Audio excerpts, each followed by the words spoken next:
This podcast is part of the Big Heads Media Podcast Network. Go to bigheadsmedia.com for more great podcasts.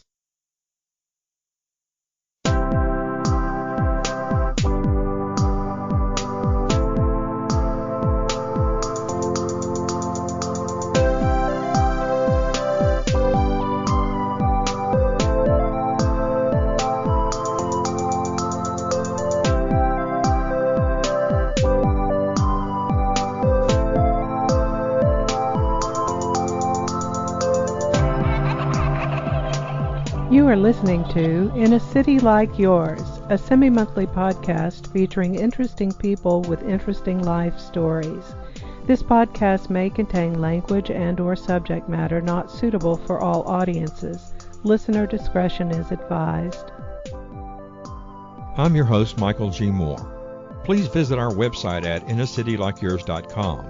That's INACITYLIKEYOURS.com for links to our social media, all popular podcast platforms, and links of interest pertaining to all episodes. On this episode, Steve tells of his growing up obsessed with the golden age of Hollywood, in particular the Marx Brothers, and even more Groucho Marx. At the age of 19, Steve was afforded the opportunity to work for Groucho as his secretary, an offer of which he was more than willing to accept. He worked for Groucho from 1974 until Groucho's death in August of 1977. Steve is the author of the book Raised Eyebrows: My Years Inside Groucho's House, which is soon to become a major motion picture. His current interests include voiceover work, writing, and the art of correspondence. Here is Steve's story.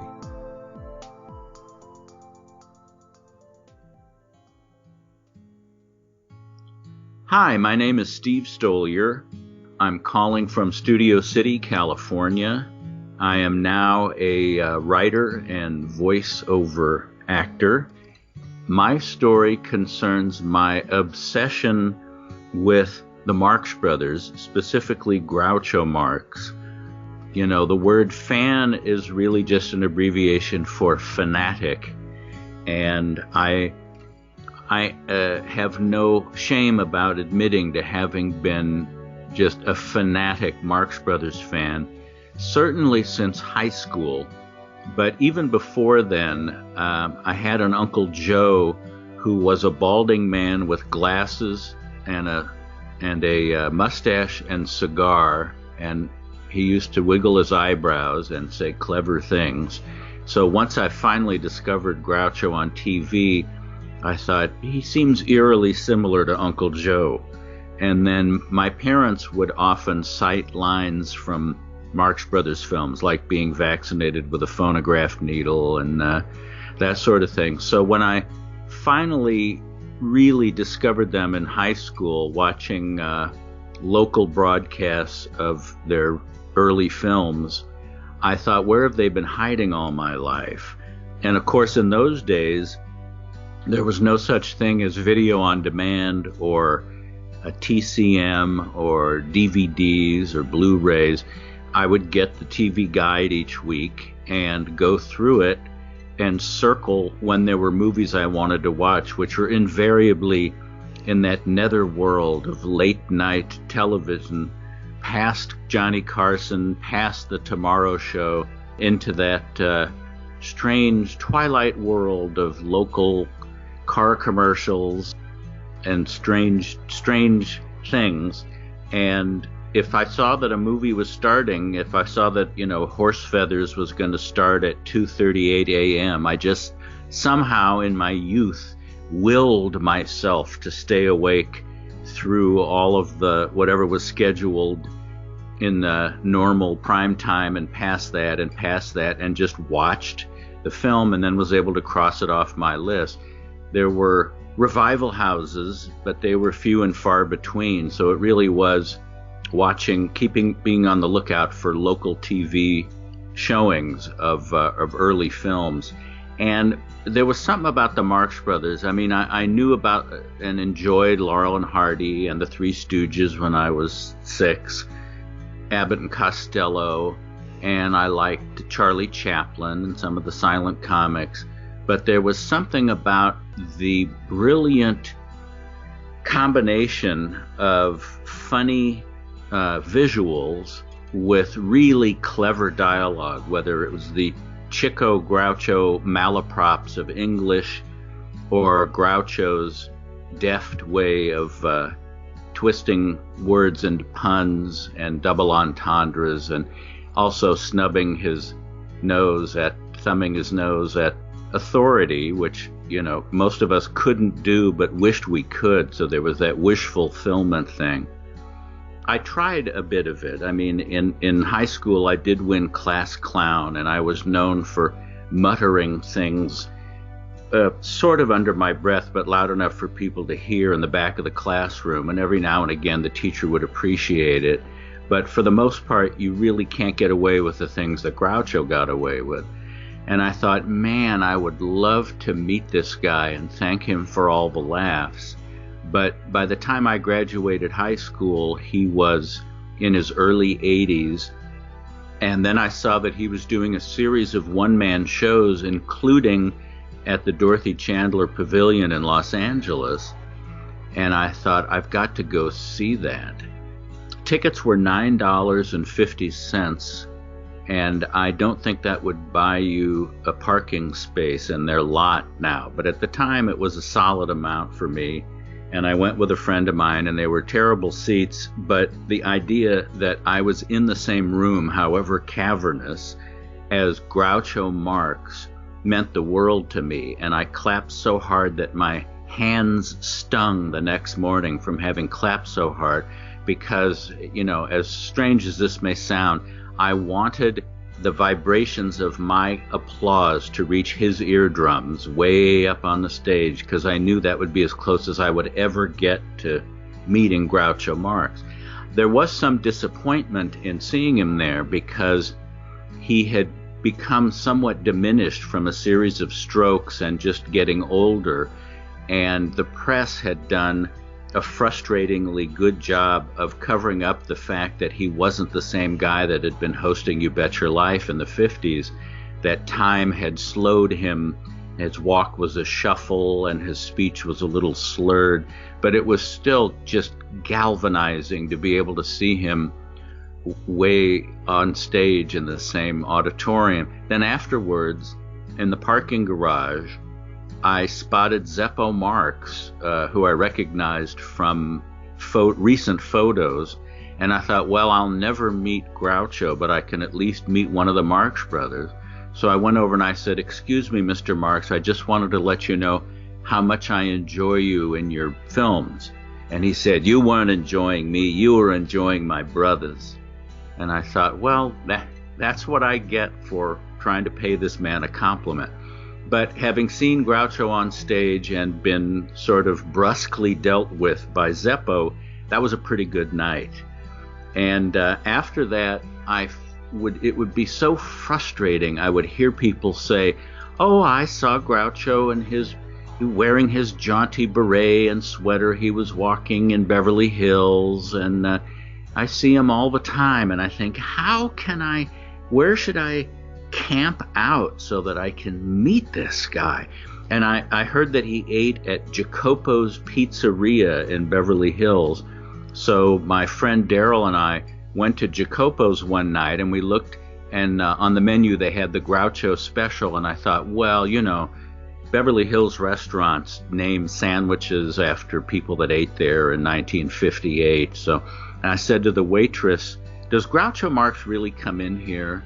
And she said, "Oh, yes. As a matter of fact, he was here, let me think, yesterday. And, he's so funny. He always comes in here right after we open and tries to pay with a $100 bill, and he knows we can't make change." And I thought, why is Groucho being wasted on this waitress? I must meet him. And it was really frustrating. And I used to literally dream about meeting him, and they would be vivid dreams, and I would wake up, and it was so frustrating as the image would dissolve, and I'd realize that I hadn't met him after all. Then came the Animal Crackers campaign. Animal Crackers was a 1930 Paramount Marx Brothers film that had been part of the package of early Paramount films sold to MCA in the late 50s that allowed MCA to show them on television or re-release them, whichever they wanted. And in the case of Animal Crackers, basically due to a clerical error, the copyright had expired and the rights had reverted back to the authors and the composers of the original Broadway play, George Kaufman, Maury Riskind, Harry Ruby, and Bert Kalmar. And Universal didn't think there was any reason to spend good money trying to untangle this legal snag on an old black and white Marx Brothers movie.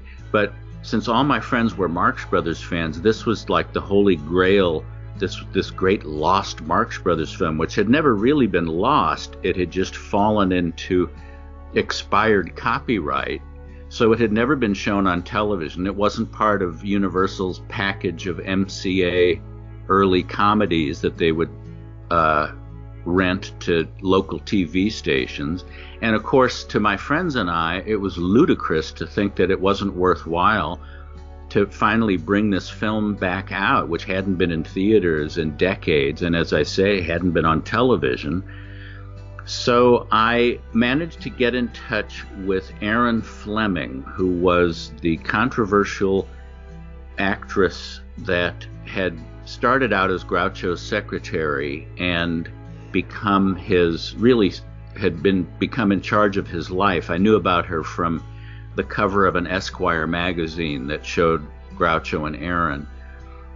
I started a committee at UCLA where I was a history student, and we were the committee for the re-release of Animal Crackers, and we had a table on Bruin Walk and a petition drive, and there were all these other tables with, frivolous things like ending the war in Vietnam and gay rights and Iranian students and legalizing marijuana. And here we were trying to get a Marx Brothers movie off the shelf. We were met with so much skepticism because people were so scared. This was in the era of the Watergate break-in and CIA shenanigans, and people wanted to know, who's going to get these petitions, and do you have to be a registered voter? And it's like, no, this is just to show Universal that we have an audience that wants to see this film.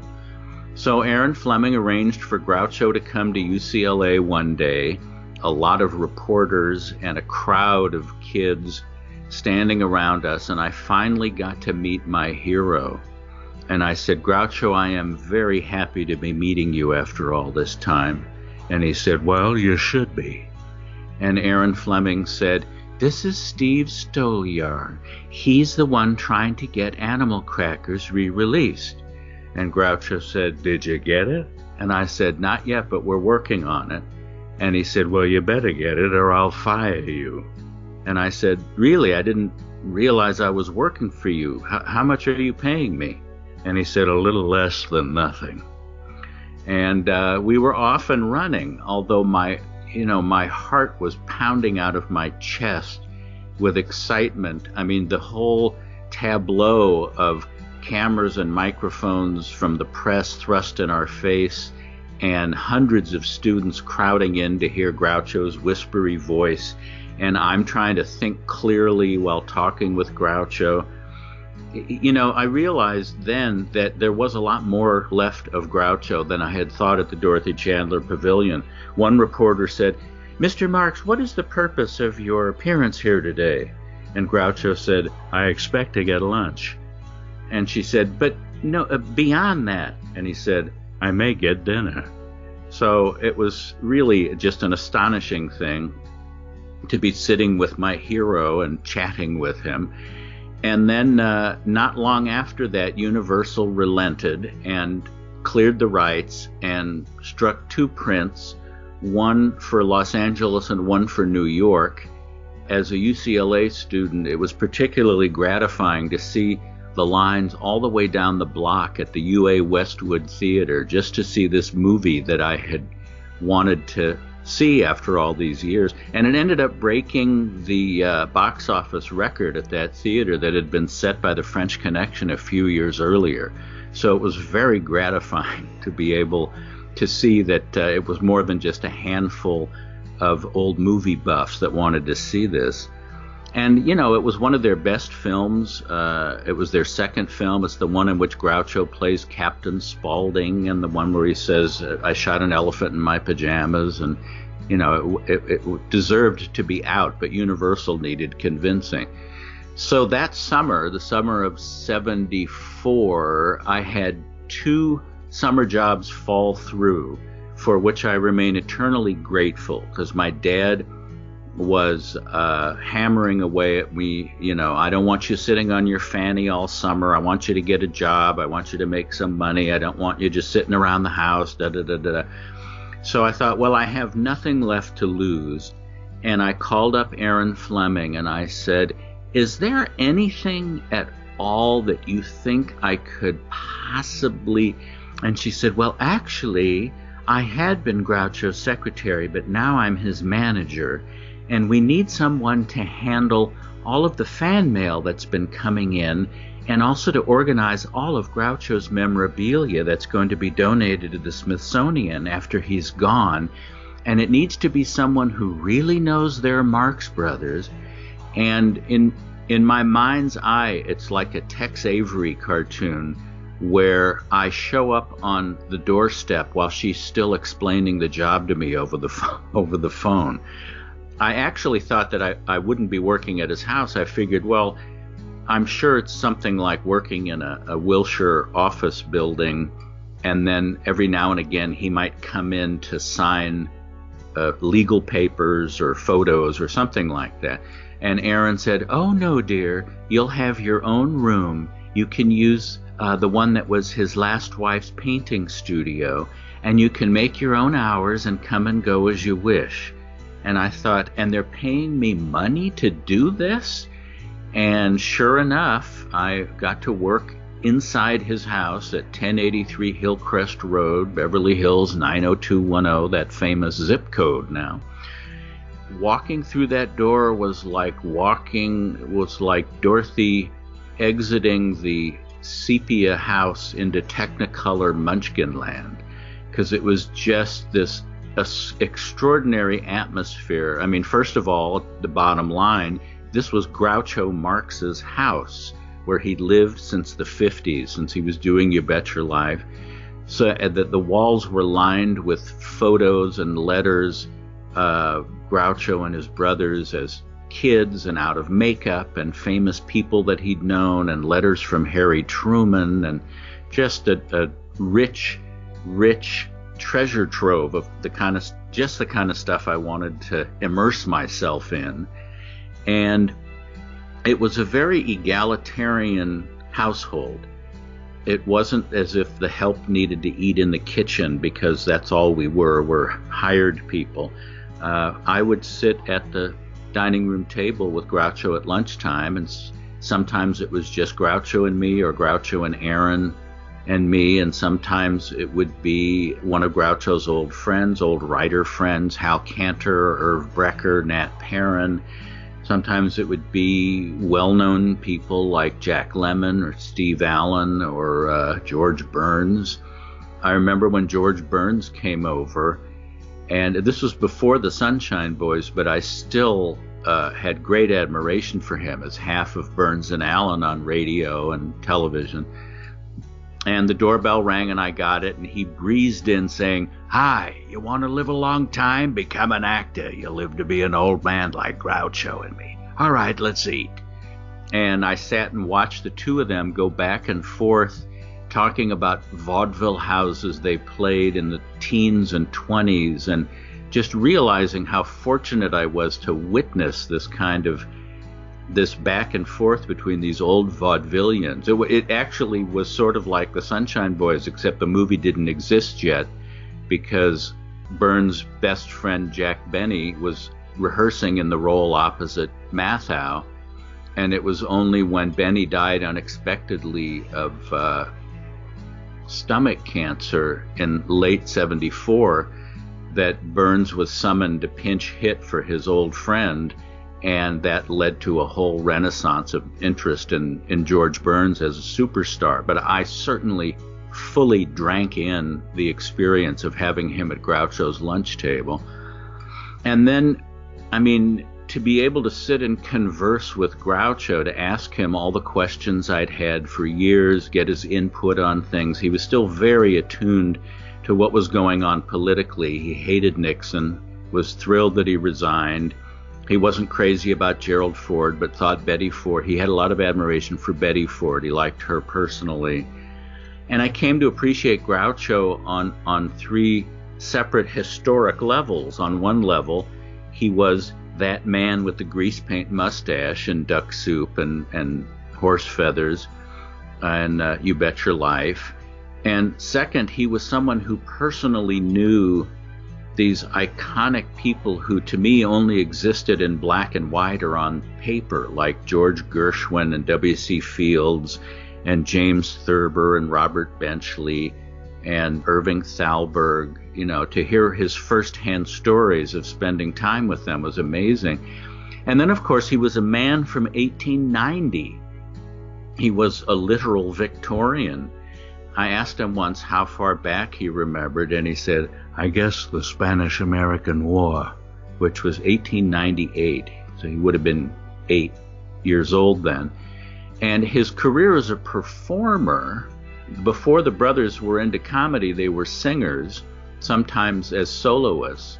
And Groucho was actually on the bill along with Enrico Caruso and a lot of other stage performers at a benefit performance at the Metropolitan Theater in New York. The money generated from which went to help the victims of the San Francisco earthquake of 1906.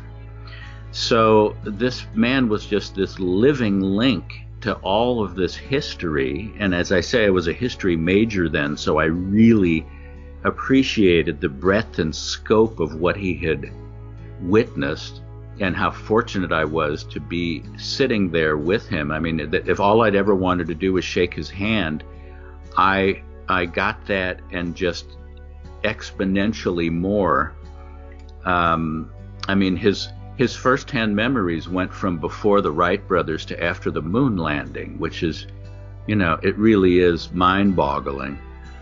I would handle the fan mail and autograph requests, and I never lost sight of the fact of what it was like to want his autograph, or I'd hear the tour vans go by, and if I was in the kitchen, I'd wave through the window, figuring that someone from Milwaukee took a picture and said, I don't know, it could be Groucho's hand waving, I just wasn't sure.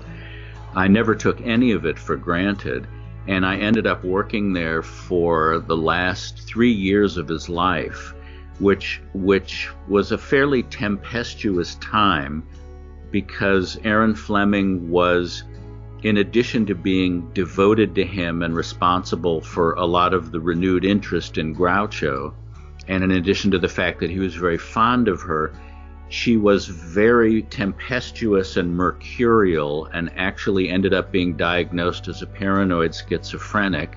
She was on a lot of prescription drugs and recreational drugs. And so she was very volatile and given to fits of rage, slamming doors and screaming and firing people. And Groucho's blood pressure would shoot up dangerously high. I think she didn't really accept the fact that he was mortal. I mean, to me, in a sense, he was immortal, but I also appreciated the fact that he was this aging man with health problems in his mid-80s with hardening of the arteries and a history of problems. And I think she felt like if she yelled loud enough, it would shake the rust off his brain or something like that, and then he would go back to being the way he was, which isn't the way, you know, humans work. So she was, you know, a positive presence in his life, but also, you know, there were elements of what is now called elder abuse, because she would scream at him, basically blaming him for growing older, telling him to stop coughing because sound drives her crazy, and calling him Methuselah. And it was very difficult for me because I was like 20 years old and I'd never dealt with a volatile personality like that. And I was and remain grateful to her for being hired but it was painful and difficult to watch the way she would treat him sometimes. So I had to do this remarkable balancing job at a very early age because I cared about Groucho and wanted to be as much of a kind of buffer as I could, understanding that if I reached too far, I would be out on my butt because Erin fired people even if there was no reason. She was so paranoid. She saw conspiracies where there weren't any.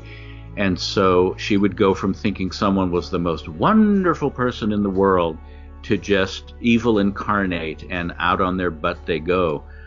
Somehow I managed to be the longest surviving employee there, except for Arturo the gardener, who was literally and figuratively on the outside and not part of the intrigue inside. And there came to be these two factions. There was Erin's friends, her younger Hollywood people, Bud Cort and Sally Kellerman and Elliot Gould. And then there were Groucho's longtime old friends, the old writers that I felt much more of a kinship with than I did with her kind of strange younger Hollywood crowd. And then in with the older, more familiar people were Groucho's family, his son Arthur and his daughters Miriam and Melinda. But, I came to realize that the color of truth was gray, that I couldn't just say, I wish Arthur were in charge of Groucho instead of Erin, because Groucho and Arthur had had a history of ups and downs throughout Arthur's life, long before Erin Fleming came on the scene. So, and Erin had always said that if Arthur were ever in charge of Groucho, he'd put him in a home, an assisted living. Groucho did not want to do that. He wanted to stay in his house. And I never knew how much of what Erin said was true or just exaggeration or complete fabrication. But I knew that there would be problems if somehow it were arranged that Arthur took over and Erin was out of the picture. So it was a very volatile situation, and there ended up being a conservatorship battle between Erin and Arthur, and I gave a 3-day deposition that was scary stuff, sitting in a Century City office building with these two high-priced lawyers peppering me with questions. And it became clear that I was grateful to Erin, but I didn't give her carte blanche the way she treated Groucho. And the judge ended up selecting Groucho's longtime friend Nat Perrin, who had worked on Monkey Business and Duck Soup and went on to create the Addams Family, and was just a grand fellow. He made him temporary conservator, and to my astonishment, Nat said, the judge gave me the power to hire and fire. And I said, so is this it for me? And on the contrary, he wanted me to stay at the house on weekends as a sort of traffic cop between the two warring factions, and keep from Groucho that there was this battle going on. So for Groucho, it was just different people coming and visiting with him at different times of the day. But I was actually in charge of making sure that the Erin people didn't collide with the Arthur people. And of course, Erin couldn't stand the idea that this servant was telling her that her time is up. It was a real balancing act, and I think I did a lot of growing up then. But, as again with the Wizard of Oz analogy, what Dorothy says something towards the end, like some of it was terrible, but most of it was wonderful. And that's how that was. I loved the atmosphere of being around creative people, especially, as I say, Groucho's old writers and directors and longtime friends, many of whom I knew from reading the Groucho letters, so I was familiar with who these people were. And they were startled and pleased that I knew who they were, because I was just this kid in faded jeans and tennis shoes. They probably figured I was just some pot-smoking hippie that listened to loud rock music. They and Groucho were pleased that I knew about Gershwin and Irving Berlin and Thurber and the Algonquin Round Table. And so, when like Irving Brecker would introduce himself to me, it's like, well, you probably don't know who any of us guys are. And it's like, no, you wrote At the Circus and Go West and co-wrote Meet Me in St. Louis. And my brain would flip to the Rolodex card on them. It really was a rich and rewarding experience. And I ended up shifting from a history major to motion picture television. And after I graduated, and after Groucho was gone, I worked at Universal in the steno pool from 11 to 8, typing Beretta and Kojak and Rockford Files scripts. And then I was hired by Dick Cavett, whom I met because of the Groucho connection. Dick Cavett hired me to move to New York and write for him at HBO. And so that was my, quote, big break. And I owe it to Groucho, because Groucho took a sort of avuncular or paternal interest in the young comedians, which at the time were Woody Allen and Dick Cavett, that he was particularly fond of, and he would give them advice on their material and so on. And when Dick Cavett's first book, Cavett, came out in late '74, Groucho and Woody Allen provided dust jacket blurbs, and Groucho got an advance copy, and he shuffled into my office one day and he said, "Read this, you'll enjoy it." And I thought, well, all right, I guess I better read this because he's asking me about it. And I started reading Cavett's book, and I just was relating to this guy on every page, all about losing your mother at an early age and being shy around girls and having a fascination with the classic radio and film comedians. But I doubted that we'd ever meet because he was one of those New York snobs and I was stuck in Los Angeles. But I wrote him a letter based on something he said in the book, and then he wrote back and we started a correspondence. And then when Groucho died in August of 1977, I figured, well, that's it. All of my coaches turned back into pumpkins. And there's no reason that someone like Dick Cavett would want to stay in touch with me, because the pipeline to the Groucho household was severed. But instead he called me from New York and he said, "Listen, just because Groucho's gone, I hope we're not going to lose touch. And by the way, I hope you don't mind, but I've shown some of your letters to Woody, and he says they're very well written." So I emptied the urine out of my shoes. So Cavett and I would correspond, and then, as I say, he hired me to write for him, and we had many wonderful adventures in New York, and I met Woody and a number of people. Made that big switch from being basically a production secretary at Universal to being a writer, and Cavett's been a sort of big brother, not in the Orwellian sense, to me ever since. As I owe so much to that whole period, that 3-year period of 74 to 77 of going into Groucho's house. It was every day at first. Aaron had said I could make my own hours, so the first week I worked 6 days a week, and then on Sunday morning I was back home in the family house in Tarzana.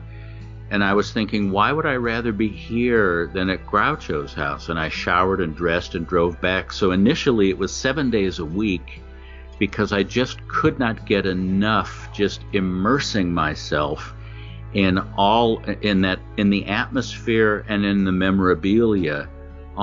Scripts with Groucho's handwritten annotations, letters. There were clippings from the vaudeville years, reviews from when the brothers were on stage in the teens and 20s. Just an amazing, amazing thing. And I'm not sure if your listeners have had this experience where you meet someone when you're young, and then when you're older, you come to realize who they were, and you go, oh man, I wish I had been able to appreciate them at the time. I'd like to go back in time. I would have asked them this and this. In my case, because I was such a fanatic about the Marx Brothers and classic Hollywood and would much rather sit in the dark and watch old movies than go to some, frat party and drink beer. I was able to appreciate, as I say, all of this panoply of vintage Hollywood people. The only time I missed, and that's a pretty good batting average, was Arthur Sheikman's wife, Gloria. Arthur Sheikman was one of Groucho's oldest friends. He was Nat Perrin's writing partner and a prolific comedy writer at Paramount and early Hollywood.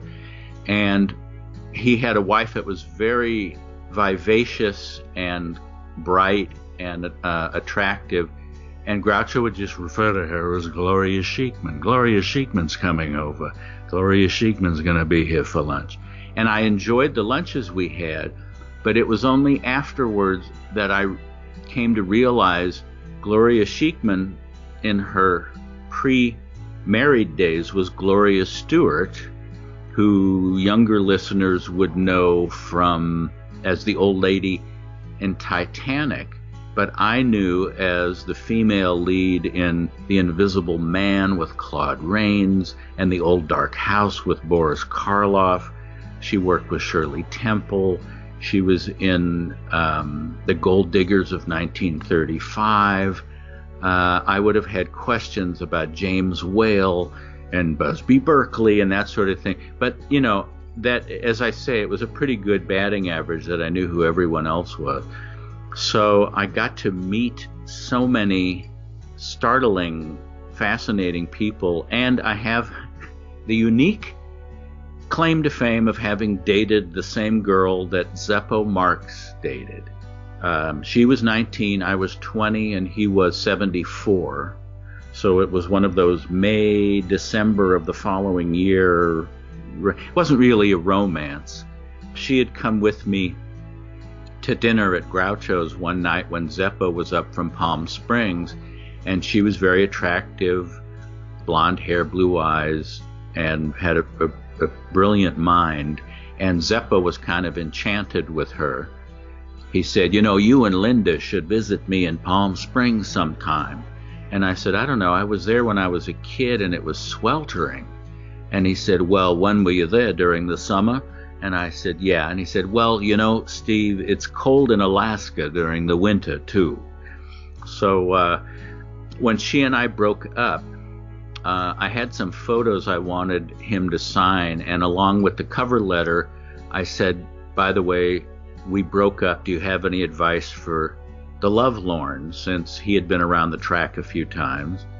And he called me from Palm Springs, said, Steve, is Zeppo Marx. I don't want to step on your toes, but do you think that Linda would go out with me? And I thought, this is really weird. I write him asking for, what he suggests I do to help me over the bump, and instead he's hitting on her. And I thought, well, she got a kick out of him, and I don't know. And I said, well, I'll ask her. She thought it was an intriguing thing as well, so she agreed, and he ended up taking her to dinner in San Diego and then to a Highlight game in Tijuana. Which I guess was his idea of a first date, dinner in San Diego and a highlight game. And the next time I saw him, he said, I want you to know, Steve, I never even kissed her goodnight. You need to know that. She was very nice, but all she did was talk about herself. And then I saw her on campus, and she said, Zeppo, he was very nice, but all he did was talk about himself, which I thought was kind of an interesting bookend.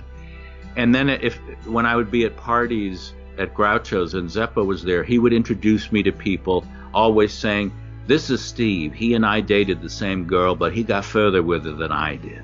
So I have this strange distinction of having, and I mean, wasn't that light years away from my experience in the Dorothy Chandler parking lot of Zeppo saying, you weren't enjoying me, you were enjoying my brothers. So, again, since I was through the door of Groucho's house, even if people weren't sure why I was there, or if some of Groucho's friends wondered if I was his grandson or what my business was, they accepted me And so there wasn't any kind of, I don't know who you are, why are you talking to me? It was very comfortable. And I got to see a side of Zeppo. I had heard that he really lit up a room when he would walk into it, and he had a great sense of humor, and you weren't able to appreciate it in the films they did. And it really was true. It made me wonder what must it have been like. Gummo, who was the other brother who was still alive and had left the act in vaudeville to go fight World War I, he would also come up with Zeppo from Palm Springs. And I would watch the three surviving Marx Brothers interacting, and I thought, what must it have been like with all five brothers at the dinner table in the olden days? But it just was a rich and life-changing experience for me. I ended up writing a book called Raised Eyebrows, My Years Inside Groucho's House, which is available in paperback and Kindle and audiobook with me doing all the voices, big surprise, on Amazon. Or if someone wants to get a signed copy, they can get it from my website, Steve Stoliar, STOLIAR.com, and I'm happy to inscribe it to you or whomever you wish. And I'm happy to say that the book has been optioned and is currently in development to become a motion picture, which will be very strange to see someone playing me at 19 with my mutton chops and mustache and full head of hair. It hasn't gotten to the casting point yet, but it's moving along, and it's going to be positively surreal to see this story, because it isn't a biography of Groucho. It's the three main characters are this aging legend and this ambitious young woman and this impressionable kid dropped into this petri dish, and their interactions. So that's in the offing, and I hope not too far out. Wow. That's the short answer to your question. Yeah, I've really enjoyed your story. I want to get in here a little bit, though, and Sure. talk about what you're doing today, your voiceover work and the film industry. So what keeps you busy now? Well, I had done a number of television shows some years back, Simon and Simon and Murder, She Wrote, and the new KRP in Cincinnati, and Sliders. And I've produced a number of pop culture documentaries on a wide array of people, from Martin Luther King to John Lennon to Shemp Howard. The book to film transition of Raised Eyebrows is occupying a chunk of my time. I wrote the initial screenplay and am working on it still with another writer. I don't know that I can divulge details yet because it hasn't been officially announced, but it's going quite well, and I'm co-exec producer in addition to co-writer of the screenplay, so I'm involved in that. And and that was another case of it's like when I wrote the book, people said, you'll have no trouble getting a publisher because you've got a unique perspective into a legendary Hollywood figure that no one else has. And my cover letter would say, this is not a biography of Groucho Marx. It's the story of a fan and his hero. And I would get rejection slips that said, we're not interested in any Groucho Marx biographies at this time. So that was frustrating, but then it finally got published. And then in terms of the film version, people would read it and they'd say, this reminds me of either My Favorite Year or Sunset Boulevard or Ed Wood, this kind of quirky story of this young person. And I ran into similar resistance. Producers would read the book and say, this is a wonderful book, but I don't see a movie in this unless you bookend a complete biography of Groucho with your experience. And I thought, I see that I am going to have to climb up the tree and saw off the branches of the story that aren't part of the movie so that you can see that it is a movie with a beginning, middle, and end. And that's what I did, and that's when things started happening. So you sort of sometimes have to lay it out for them, and then they go, oh, I see, yeah, that's pretty good. So there's that. I also recently co-authored the memoir of a wonderful man named Howard Storm, who was a stand-up comic in the 50s and early 60s, then became a very successful TV director as director, for instance, of every episode of the first 3 years of Mork and Mindy. He's also the last surviving member of that group of funny guys at the Carnegie Deli in Broadway, Danny Rose. He has a long history with Woody Allen, and they were both represented by Jack Rollins in their stand-up days. So we wrote this book called The Imperfect Storm, From Henry Street to Hollywood, that covers Howard's life, which is a pretty fascinating one because he grew up in the Depression on the Lower East Side of New York in a tough Jewish neighborhood. His father knew all these mobsters, Louis Lepke, and Howard worked in a lot of mobbed up clubs with people shooting at each other and threatening each other before he worked in more legitimate places. He was a great storyteller, and people said, "You've got to write your story down." And he asked me, because we were friends and he liked the Groucho book, and he said, "I know I'm never going to do this on my own. Will you write it with me?" And I did, and it was a wonderful adventure digging into his life. So that's only recently out, and people seem to enjoy it. And I do I've done animation voiceovers, several of the Charlie Brown Peanuts cartoons, Frosty Returns, which has become a perennial that they always run right after the original Frosty the Snowman at holiday time. So it's nice to get a residual check every year because it's now become, one of those beloved holiday classics they dust off and show at the winter time. I've narrated a number of documentaries and radio work and this and that, and as I say, my audio book of Raised Eyebrows. So I keep busy with this and that, and like that. Well, something that I'm interested in that we're not going to be able to talk about right now, Yes. but I want to have you back on the show, Yes. is your relationship with Woody Allen. Oh, yeah. He's one of my favorites, and I would just love to pick your brain and hear all the wonderful stories you have. I understand that you have a correspondence with him that you keep up. Yeah.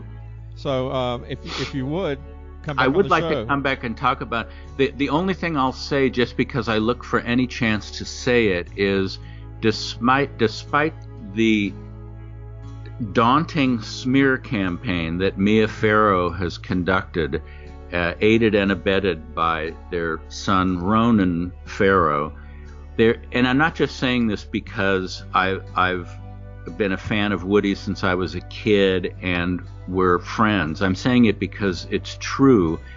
There is nothing remotely true about the molestation allegations, and there's so much evidence that it didn't happen. He was cleared way back when Mia made the accusation, and it's very frustrating and very upsetting for me to see so many people. Part of it is just living in the Twitterverse, where people just scroll through news stories and go, this old director did this, well, he's a monster, and let's see what the Kardashians are doing, and they don't look beneath the surface. But it's very frustrating because she has sort of Fatty Arbuckled him, and there's so many people that think that he's just a vile creature, and it just ain't so. I'd be happy to talk about that in detail, as well as just other wonderful things like hanging out on the set of Cafe Society and, him explaining to me why he did certain shots and what to do if I wanted to be a director. I mean, he sort of took me under his wing as well. And he was a big fan of Raised Eyebrows, said it was one of the best books about an icon he'd ever read, and that it was written with real wit. He's also a big fan of the Howard Storm book. It wrote me a letter saying, "You guys really aced this one," which was very gratifying. So there's plenty to say about him. And I should also say that my late wife, had been the victim of child abuse. So I am not one who gives people the benefit of the doubt on that. I tend to want to use abusers as human piñatas. But even my late wife knew that Woody was not the type, and she looked at all the evidence and said he's innocent, and if anyone could have been forgiven for siding with the accusing child against a possible molester, it would have been my wife. But even she knew that that's not what was going on here, and she would be very disappointed to see that the pendulum swung the other direction. But as you say, that is for another time.